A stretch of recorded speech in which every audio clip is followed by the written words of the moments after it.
tended to ape their chief and even magnify his attitudes and his complaints. Jack Anderson was probably the journalist most hated and feared by the Nixon White House. He was investigated by the Pentagon, the IRS, the FBI, and even the CIA in complete violation of U.S. law. These are the thousands of pages of CIA surveillance documents on Anderson, which he received under the Freedom of Information Act. The CIA's illegal surveillance was called Project Mudhen. Anderson was assigned the code name Brandy.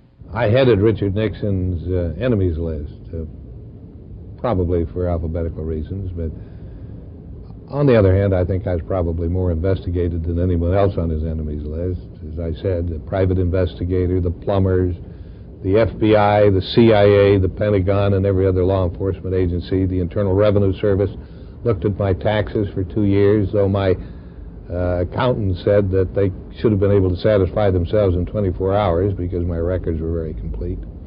They were looking for dirt. They were looking for something to try to discredit me. They were trying to pin a crime on me. But journalist Jack Anderson wasn't only harassed by the Nixon White House. He was targeted for assassination. And his hunter was G. Gordon Liddy.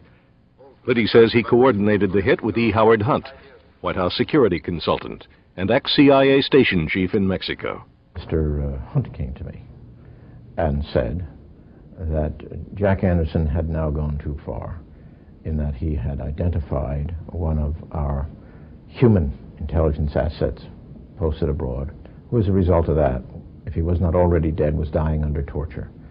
And he said that he had been instructed to meet with me and a Dr. Gunn, assassination expert of the Central Intelligence Agency, and that meeting's object was to guarantee, that was the operative word, that Mr. Anderson would not repeat that conduct. Well, the only way you can guarantee that someone will not do something is to kill them.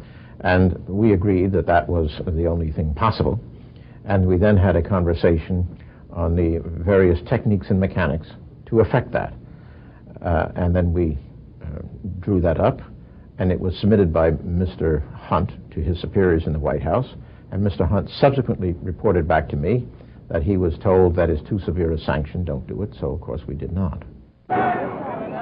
This nightmare story is almost too gruesome to believe. If Liddy's story is true, and the Nixon White House seriously considered assassinating a political rival, it demonstrates the almost insane paranoia which characterized the Watergate era. Chuck Colson was special counsel to President Nixon and was known as Nixon's dark side. He tried to explain the perceptions from within the Nixon White House that caused their criminal excesses. Enemies list, all those things could not have happened except in an atmosphere that had almost become paranoid. But one would have had to have lived there during that period of time to understand it. I had left a six-figure law practice to come into the White House because I thought it was my duty to be there. And you end up having a gasoline can thrown onto your car, lighted at night, my limousine bringing me into the White House. You were trapped in the White House weekends by 250,000 kids outside in buses. And the protests, FBI telling us there was somebody on the way to bomb the White House. You really got a paranoid attitude. And then you had, but not paranoia, but not wholly unjustified paranoia. And then you had the Washington Post saying that the Nixon election was like the Nazi occupation of Paris, and getting clobbered in the press day in and day out. And we knew they didn't like Nixon, and we didn't like them back. And so you had this incredible we versus them siege mentality. And only in that kind of a climate, like a humid climate where a fungus can grow, only in that kind of a climate could something like Watergate have happened. It was a White House removed from reality. 20 years later, Watergate symbolizes the massive abuse of power that caused a sitting president to resign or face removal from office. The irony of the greatest political scandal in U.S. history is that no one knew the purpose of the break-in at the Watergate. This ordinary-looking key could conceivably fit anything, but it fit a desk at the Democratic National Committee. and the burglar who had it risked his life to conceal it from the arresting cops. The desk was in the same group of offices where the only phone bug was ever placed. Shockingly, neither the Senate Watergate Committee nor the Watergate prosecutor ever knew anything about this key. It is almost certain that Richard Nixon never did either. Like a character in a Shakespearean tragedy, Richard Nixon brought about his own downfall.